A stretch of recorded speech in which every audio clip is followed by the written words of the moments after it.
Yeah, I think it significantly. He's definitely gotten better.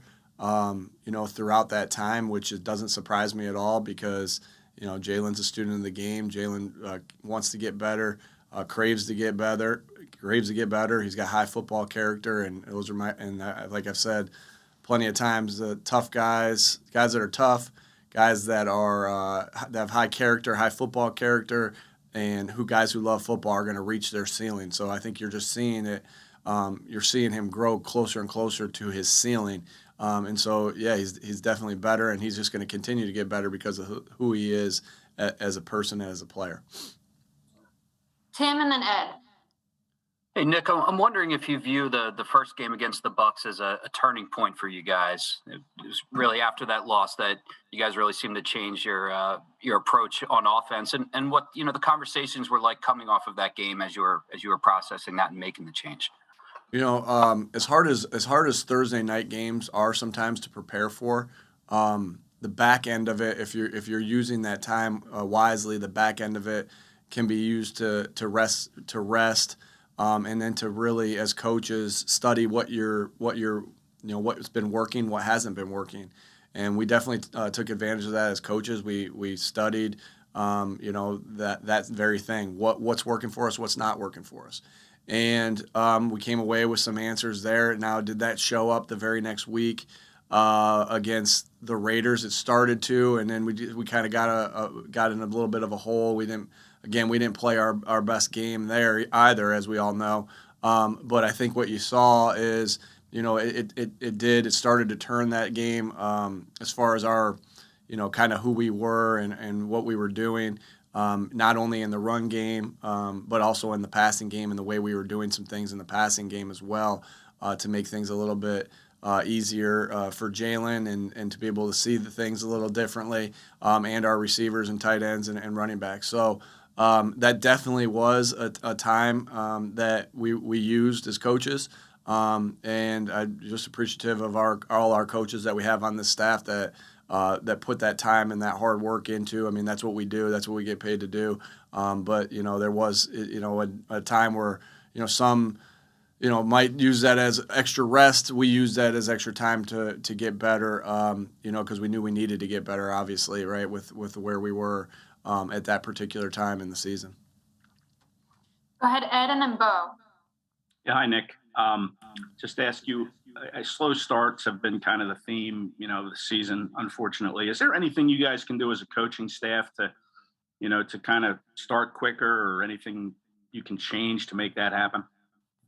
Again, you always trying to go in with your best plays ready to go, and you're also trying to get information on what's happening out there as well, right? And so it's a both and. You want to be able to do some things that you're going to start off well, and get a successful first drive and second drive and etc. But then also gather information in that time. So yeah, I mean, I don't think there's anything that you can do any differently than the process that we have right now. To be completely honest with you, we got to do like any other time. We got to put the players in position to make plays, and the players got to execute when they go out there.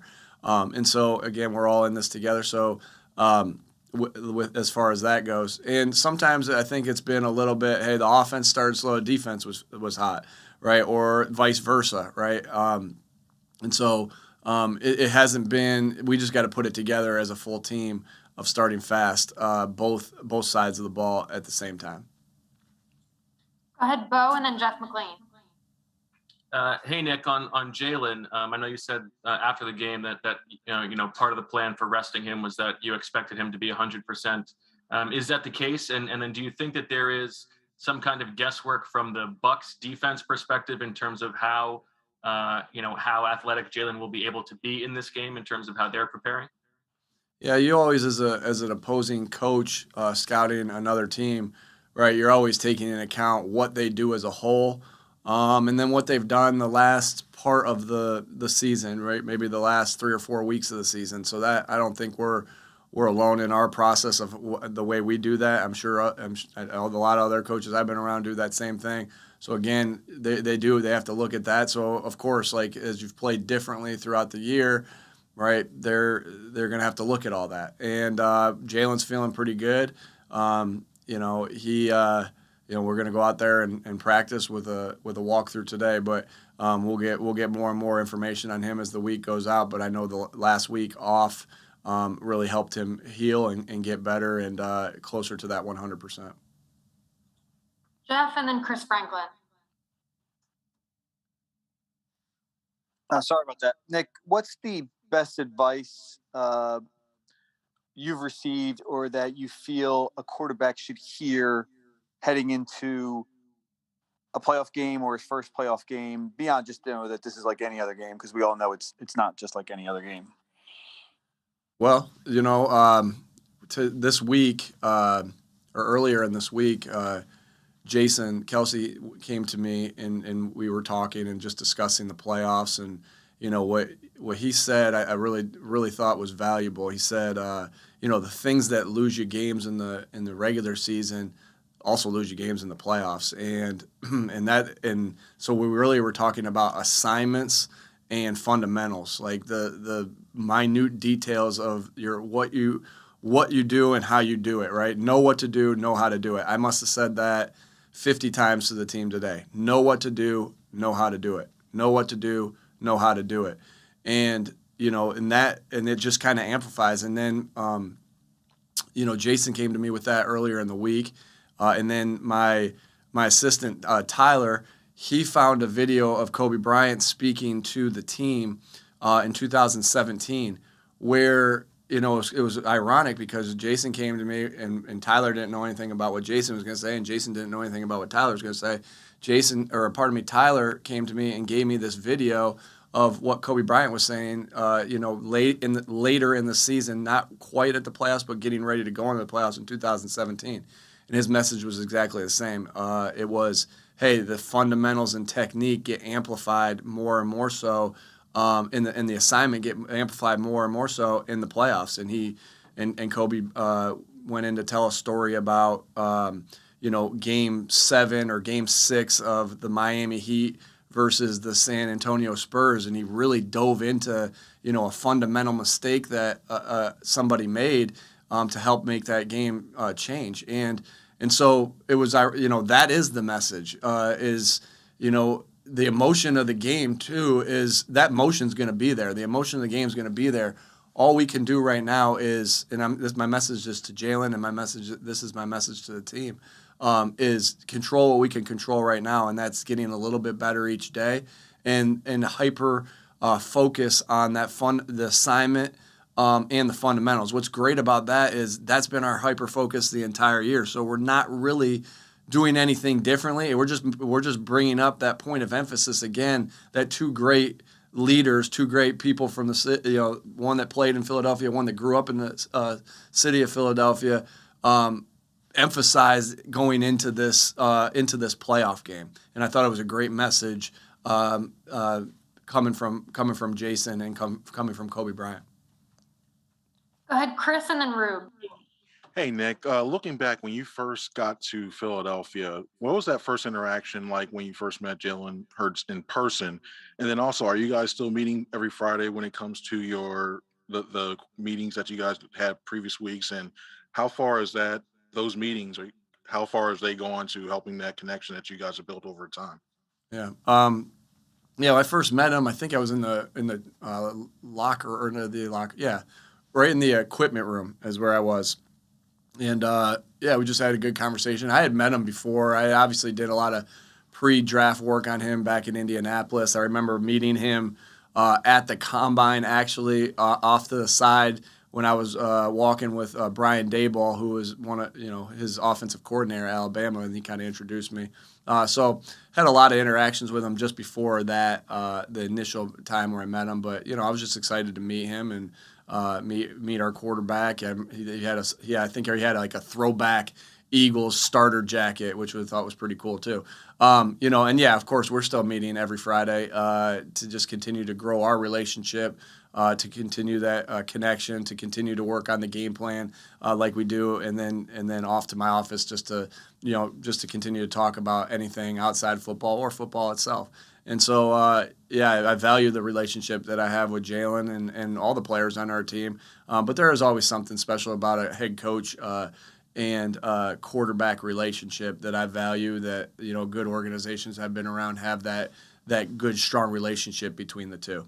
That doesn't mean we don't get mad at each other here and there. That doesn't mean that doesn't happen. That everything's just nice and cushy at all times. But he's awesome to work with. I couldn't ask for a better guy to work with day in, day out, and look forward to continuing to have those Friday meetings as we continue through the playoffs. All right, we have time for one more, so Rube will be the last one. Hey, Nick, I wanted to ask you about the bottom half of the roster. You've gotten contributions this year from a lot of non-starters, guys who have been filling in for injured guys or COVID list guys, practice squad guys. How important to where you've gotten has been the fact that you've been able to rely on the entire roster and not just your kind of 22 projected starters? Yeah, that's a good question, Rube. That very much so. So first of all, it starts with the depth and the talent that Howie and his staff have brought in here, right? To be able to having, you're going to go through injuries in the season, and we definitely I know we're one of the better teams as far as injuries go, but we still have lost key players. And then to have guys that be able to step in for them and play well has been unbelievable, because I think the teams that don't do that, right, they obviously they suffer from it. So again, first and foremost the players that Howie's brought in, and then also the players itself to be ready for that opportunity, right? And so we talked a lot about roles on the team early in the year. That was one of our talks that we had, like, hey, what's your role on this football team? And we really thought it was important to explain roles, to point out roles, and just let everyone aware, like, hey, this is your role on this football team. And the guys that were at the back end of the roster was always, hey, we need you to contribute in special teams and be a guy that is in special teams and ready to make plays on special teams, those 22 to 25 plays a game. But also your job is to be there and be ready without a lot of the reps, to be ready to go if your number is called upon.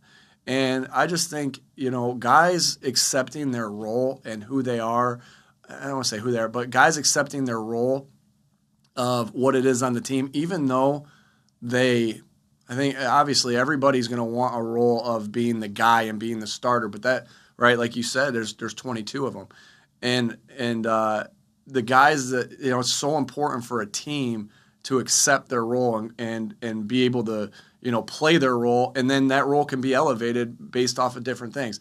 I don't think that happens. Like, I don't think guys play their role unless you got good leaders on this football team like we do, and good people on this football team like we do. So again, another tribute to Howie and his staff of not only bringing in talented players that can step up and play when their number's called upon, but also good people that are ready to accept their role and elevate their role when called upon to do so.